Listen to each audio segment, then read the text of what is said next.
Hello viewers, রিস্তাটেক চ্যানেলের আরও একটা নতুন ভিডিওতে আপনাদেরকে স্বাগত জানাই। আজকে আমরা আপনাদের কাছে আমাদের চ্যানেলের তরফ থেকে নিয়ে এসেছি শ্রমশ্রী প্রকল্পের ব্যাপারে আরও একটা নতুন ভিডিও। পশ্চিমবঙ্গ সরকারের যে নতুন প্রকল্প শ্রমশ্রী প্রকল্প, সেই যে আপনারা কীভাবে ফর্ম ফিল আপ করবেন অফলাইনে, তো সেটা আমরা আজকে আমাদের এই ভিডিওতে দেখাবো। তো অলরেডি আমরা শ্রমশ্রী প্রকল্প সম্বন্ধে দুটো ভিডিও আমাদের চ্যানেলে আপলোড করেছি, যেখানে আমরা বিস্তারিত আলোচনা করেছি যে শ্রমশ্রী প্রকল্প কী, আপনারা অনলাইনে আবেদন করতে হলে কোথা থেকে করবেন বা অফলাইনে আবেদন করতে হলে কোথা থেকে আপনারা অ্যাপ্লিকেশন ডাউনলোড করবেন, যাবতীয় তথ্য কিন্তু আমাদের এই ভিডিওগুলোতে দেওয়া আছে। আমরা ভিডিও ডেসক্রিপশন বক্সে আমাদের দুটো লিঙ্ক দিয়ে দেবো, সেখান থেকে আপনারা ডিরেক্টলি আমাদের ভিডিওগুলো দেখে নিতে পারবেন। যদি আপনারা আগের ভিডিওগুলো দেখে নিন, তাহলে আপনাদের পুরোপুরি আপনারা শ্রমশ্রী প্রকল্পের ব্যাপারে আপনারা কিন্তু পুরোপুরিভাবে ভালোভাবে জানতে পেরে যাবেন। তো দেখুন, প্রথমে আমরা কি করব, যে আপনারা যে আবেদনপত্রটা আপনারা কোথা থেকে ডাউনলোড করবেন এবং অফলাইনে সেটাকে কোন কোন ডকুমেন্টসের সহিত আপনারা সেগুলো আপনাদের জমা দেবেন, সেগুলোর বিষয়ে প্রথমে দেখুন, আমরা কর্মসাথী যে অফিসিয়াল ওয়েবসাইট, সেই অফিসিয়াল ওয়েবসাইটটা আমরা ওপেন করে নেব। ওপেন করে নেওয়ার পর আপনারা ডিরেক্টলি কর্মসাথী লিখে গুগল সার্চ করে নিতে পারেন। গুগল সার্চ করে নেওয়ার পর দেখুন, একটা যে ওয়েবসাইটটা এখানে এসছে, সেটা আপনারা কিন্তু কর্মসাথী পোর্টালটা এখানে লগ ইন একবার ওপেন করে নেবেন। ওপেন করে নেওয়ার পর দেখুন, এখানে আমাদের কাছে কর্মসাথী অর্থাৎ আপনারা এখানে দেখতেই পাচ্ছেন, কর্মসাথী অর্থাৎ পরিযায়ী শ্রমিকদের জন্য যে অ্যাপ্লিকেশনগুলো হবে, সেগুলো এখান থেকে সমস্ত অ্যাপ্লিকেশনগুলো হবে। এখানে লগ ইন সাইন আপের অপশন আছে, আপনারা এখান থেকে নতুন থাকলে সাইন আপ, নাহলে লগ ইন করে কিন্তু আপনারা অ্যাপ্লিকেশন করতে পারেন। তো আপনারা এখানে দেখতেই পাচ্ছেন, যেখানে সমস্ত ডেটাগুলো এখানে দেওয়া আছে, আপনারা এখান থেকেও লগ ইন করে নিতে পারেন, লগ ইন বা রেজিস্ট্রেশন। এখানে একটা অপশন আছে, দেখতে পাচ্ছেন আপনার ডাউনলোড অ্যাপ্লিকেশন ফর্ম। তো এখান থেকে আপনারা অফলাইনে যারা করতে চাইছেন, তারা কিন্তু এখান থেকে অ্যাপ্লিকেশন ফর্মটা আপনারা ডাউনলোড করে নিতে পারবেন। ডাউনলোড করে নেওয়ার পর আপনারা দেখতে পাচ্ছেন যে আবেদনপত্র নামে একটি আপনাদের পিডিএফ ডাউনলোড হবে। আবেদনপত্র সেটাতে আপনারা লেখা দেখতে পাবেন, যেটা আপনাদেরকে আগেবারে দেখিয়েছিলাম। সেই পিডিএফটাতে আপনারা এই একটা দেখুন, আপনার কাছে পিডিএফ আপনারা ডাউনলোড আপনার কাছে হয়ে যাবে, সেটা একটা প্রিন্ট আউট করিয়ে নেবেন। প্রিন্ট আউট করে নেওয়ার পর দেখুন, এগুলো কীভাবে ফর্ম ফিল আপ করবেন সেগুলো কিন্তু আমাদের অলরেডি ভিডিওতে দেওয়া আছে। দেখুন, এখানে আমরা আপনাকে প্রথম থেকে একটু জুম করে দেখাচ্ছি। দেখুন, আমরা সেম যে আবেদনপত্র যেটা আপনাদের ওখানে আছে, সেরকম কিন্তু আমরা এখানে অলরেডি একটা ফর্ম ফিল আপ করিয়েছি। তো এই ফর্ম ফিল আপটার সঙ্গে কোনো কারোর মিল কিন্তু সম্পূর্ণভাবে কাকতালীয়, আমরা জাস্ট আপনাদেরকে দেখানোর জন্য এগুলো কিন্তু ফিল আপ করেছি। দেখুন, প্রথমে দেওয়া আছে আবেদনপত্রে আবেদনকারীর নাম, অর্থাৎ যিনি অ্যাপ্লিকেন্ট বা আবেদনকারী, সেই আবেদনকারীর নাম এখানে আপনি বাংলা বা ইংলিশে এখানে লিখে দিতে পারেন। এরপরে মোবাইল নাম্বার, আমি আপনাদের বোঝার জন্য ভালোভাবে বাংলাতে লিখে দিতে, সেখানে আপনারা ইংলিশ লিখলেও কোনো অসুবিধা নেই। মোবাইল নাম্বার দেখুন, আপনারা আপনাদের মোবাইল নাম্বারটা এখানে দেবেন। এখানে দেখুন, আমার এখানে বাবা বা স্বামীর নাম যেটা আপনাদের অ্যাপ্লিকেবল হবে, সেখানে আপনার টিক চিহ্ন দেবেন আগে, দেওয়ার পরে কিন্তু এখানে লিখে দেবেন। এরপরে আমরা স্ক্রল করে নিচে আসবো। দেখুন, এখানে লিঙ্গ পুরুষ বা মহিলা বা অন্যান্য, সেখানে আপনারা ক্লিক করবেন। ধর্মের ক্ষেত্রে আপনারা আপনাদের কী ধর্ম সেগুলো আপনারা লিখে দেবেন এখানে। আমি এখানে দুটো আপনাদেরকে দেখানোর জন্য দেখিয়েছি, আপনাদের কিন্তু দুটো লেখার দরকার নেই, আপনারা যে ধর্মের সেটা কিন্তু এখানে লিখে দেবেন।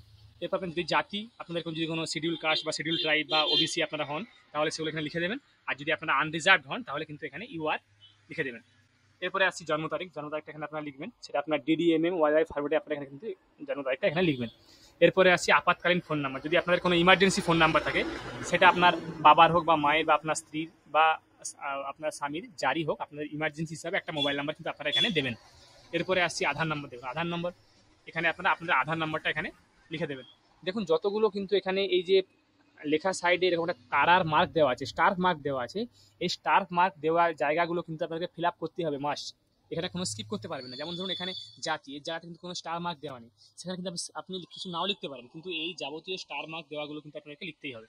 এরপরে আমরা আসছি, দেখুন, খাদ্য সাথী বা রেশন কার্ড নাম্বারটা আপনারা এখানে লিখবেন। তারপর দেখুন, ভোটার কার্ড নাম্বার অর্থাৎ এপিক নাম্বারটা আপনারা এখানে লিখে দেবেন।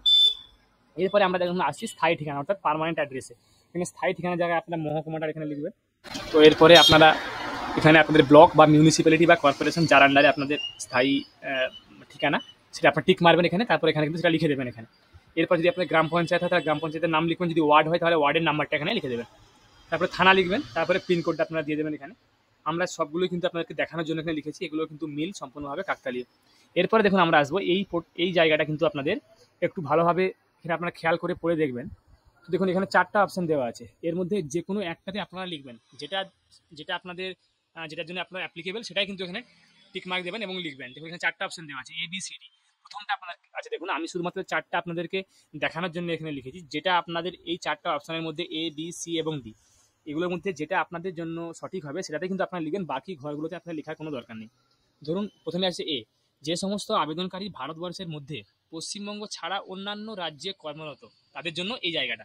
অর্থাৎ আপনারা ভারতবর্ষের মধ্যেই শুধুমাত্র পশ্চিমবঙ্গ ছাড়া অন্য যে কোনো রাজ্যে আপনারা কর্মরত, অর্থাৎ আপনারা কাজ করছেন, সেখানে কিন্তু তারা কিন্তু এই জায়গাটা ফিল আপ করবেন যে আপনারা কোন রাজ্যে কাজ করছেন এবং তার থানাটা এখানে লিখে দেবেন। এরপর দেখুন বিয়ে আছে, যে সমস্ত আবেদনকারী ভারতবর্ষের বাইরে কর্মরত, অর্থাৎ ইন্ডিয়ার বাইরে যারা যারা কাজ করছেন তারা কিন্তু এই জায়গাগুলোতে আপনারা দেশের নাম, কোন দেশে কাজ করছেন, সে আপনি যেখানে কাজ করছেন তার ঠিকানা এবং আপনার পাসপোর্ট নাম্বারটা এখানে লিখবেন। এরপরে দেখুন 3 নম্বরে সিএ আছে, যে সমস্ত আবেদনকারী ভারতবর্ষের মধ্যে পশ্চিমবঙ্গ ছাড়া অন্যান্য রাজ্যে কর্মে নিযুক্ত হবেন, অর্থাৎ আপনারা কাজ করবেন, এখনো করেননি, কাজ করবেন, সেটা আপনার ডিটেলসটা এখানে আপনারা দেবেন। আর আছে আপনার রাজ্য বা কোন কেন্দ্রশাসিত অঞ্চলের আন্ডারে আপনারা কাজ করছেন আমাদের ভারতের মধ্যে, সেটা এখানে দেবেন এবং থানা এখানে দেবেন। এরপরে দেখুন ডি অপশানে আছে, যে সমস্ত আবেদনকারী ভারতবর্ষের বাইরে কর্মরত হবেন তাদের জন্য, অর্থাৎ আপনারা এখনো কোনো বাইরে কাজ করতে যাননি অর্থাৎ যাবেন, সেক্ষেত্রে আপনারা এখানে দেশের নাম, কর্মস্থলের ঠিকানা এবং পাসপোর্ট নাম্বারটা এখানে দেবেন। এরপরে দেখুন 4 নম্বর অপশানে আপনাদের আছে কাজের ধরন। এখানে আপনারা অনেকগুলো কাজের এখানে দেওয়া আছে, সেখান থেকে আপনারা টিক করে দিতে পারেন। এবং যদি দেখেন যে আপনাদের কাছে এগুলোর মধ্যে আপনার কাজটা নেই, তো সেক্ষেত্রে আপনারা বিভিন্ন জায়গায় ক্লিক করে আপনারা সেই কাজটার নামটা কিন্তু এখানে লিখে দেবেন। যেগুলো এখানে আছে সেগুলোতে টিক চিহ্ন দিয়ে দিতে পারেন, যদি না থাকে তাহলে বিভিন্ন এখানে ক্লিক করার পর এখানে টিক মার্ক দেওয়ার পর আপনারা সেই কাজের ডিটেলসটা এখানে লিখে দেবেন, কোন কাজটা আপনারা করছেন বা করবেন। এরপরে দেখুন যদি আপনারা বাইরে গিয়ে থাকেন তাহলে তার ডেটটা এখানে দেখাবেন, বা যদি আপনারা বাইরে কবে যাবেন তার যে প্রস্তাবিত দিনটা সেটা কিন্তু আপনারা এখানে লিখতে পারেন। এরপরে দেখুন এখানে একটা অপশন আছে, যদি যাওয়ার দিন হয় তাহলে যাওয়ার দিনে টিক করবেন, যদি প্রস্তাবিত দিন হয় তাহলে প্রস্তাবিত দিনের জায়গায় টিক করবেন।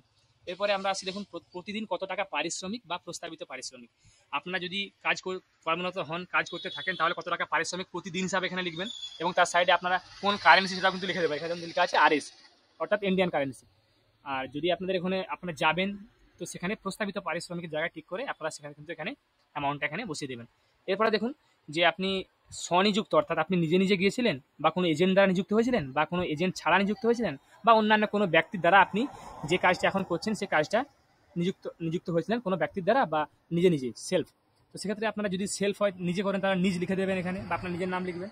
যদি অন্য কোনো ব্যক্তি বা এজেন্ট হয় তাহলে সেইটার নামটা কিন্তু আপনারা লিখে দেবেন। এবং যদি কোনো এজেন্ট বা অপর ব্যক্তি হয় তাহলে কিন্তু মোবাইল নাম্বার দেবেন, নিজের হলে নিজের নাম্বার এখানে দেবেন, ঠিকানা দেবেন। এবার একটা অপশনে আমরা আসছি, এখানে দেখুন এই যে 1 নম্বরে আপনারা দেখতে পাচ্ছেন যেখানে নিয়োগকর্তার নাম, অর্থাৎ কোন কোম্পানিতে আপনারা কাজ করছেন, তো সেটা আপনারা লিখবেন এখানে, সেখানে মোবাইল নাম্বার দেবেন এবং কোম্পানির ডিটেলসটা আপনারা কিন্তু এখানে দিয়ে দেবেন।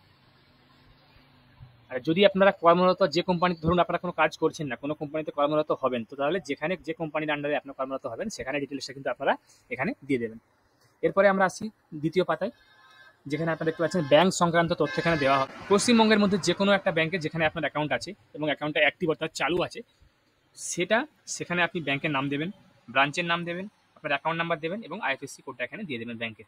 এরপরে দেখুন এখানে আছে মনোনয়ন সংক্রান্ত তথ্য, অর্থাৎ আপনার মনোনীত ব্যক্তির নাম, আপনি সেক্ষেত্রে কারো নাম দিতে পারেন, বাবা, মা, আপনার স্ত্রী বা স্বামী, সেই নামগুলো দেবেন, তার মোবাইল নাম্বার দেবেন, তার সঙ্গে আপনার সম্পর্ক কি সেটা দিবেন এবং তার আধার নাম্বারটা এখানে লিখে দেবেন। এরপরে দেখুন আমরা আসছি আবেদনকারী রেশন বা খাদ্যসাথী কার্ডের বিবরণ, আপনারা কোন ক্যাটাগরি রেশন কার্ড হোল্ড করেন আপনারা বা আপনাদের পরিবার বা আপনার, সেটা কিন্তু আপনারা এখানে লিখবেন।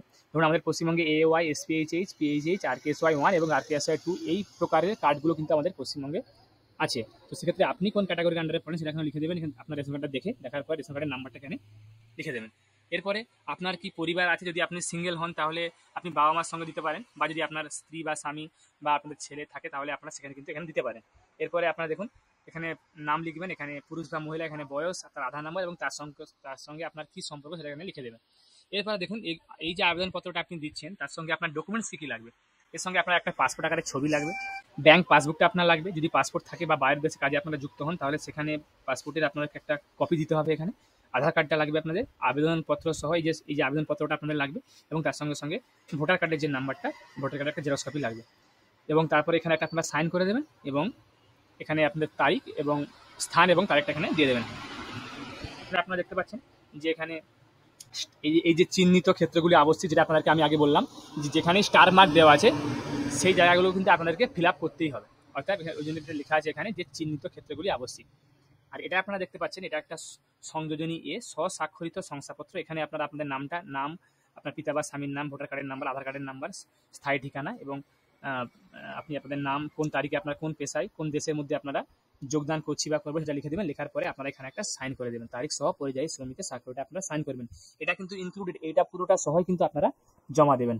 এখানে দেখতে পাচ্ছেন আপনারা লেখা আছে 4 নম্বরে আবেদনপত্র সহ সংযোজনী এ, এটা হচ্ছে সংযোজনী এ। ওটা ফিল আপ করার পর আপনারা তারিখ সাইন করে আপনারা কিন্তু এগুলো নিয়ে আপনাদের বিডিও অফিসে বা আপনাদের যেখানে সংশ্লিষ্ট দপ্তরে কিন্তু আপনারা এগুলো জমা দিয়ে দেবেন। তো আশা করি যারা যারা আমাদের ভিডিওটা দেখলেন তারা হয়তো সম্পূর্ণরূপে বুঝতে পারলেন যে আপনারা কিভাবে অ্যাপ্লিকেশনটা ফিল আপ করবেন এবং কিভাবে কি কি ডকুমেন্টস সহ আপনারা জমা দেবেন বা কোথায় জমা দেবেন। তো আমরা আমাদের আগামী ভিডিওতে আমরা কিভাবে আপনারা অনলাইন অ্যাপ্লিকেশন করবেন সেই ভিডিওটা আমরা কিছুদিনের মধ্যে আমাদের চ্যানেলে আপলোড করব। তো যারা যারা আমাদের চ্যানেলটা এখনো সাবস্ক্রাইব করেননি তারা এরকম নতুন নতুন ভিডিও পেতে আমাদের চ্যানেলটাকে সাবস্ক্রাইব করে রাখুন এবং তার সঙ্গে সঙ্গে বেল বাটন প্রেস করে রাখুন, যাতে করে আমরা যখনই কোনো নতুন তথ্য বা নতুন কোনো টপিক নিয়ে নতুন ভিডিও আপলোড করবো তার নোটিফিকেশন যেন আপনার কাছে সঙ্গে সঙ্গে পৌঁছে যায়। আমি আপনাদের কাছে আবার কোনো নতুন টপিক বা নতুন কন্টেন্ট নিয়ে নতুন ভিডিও নিয়ে আসবো। ধন্যবাদ।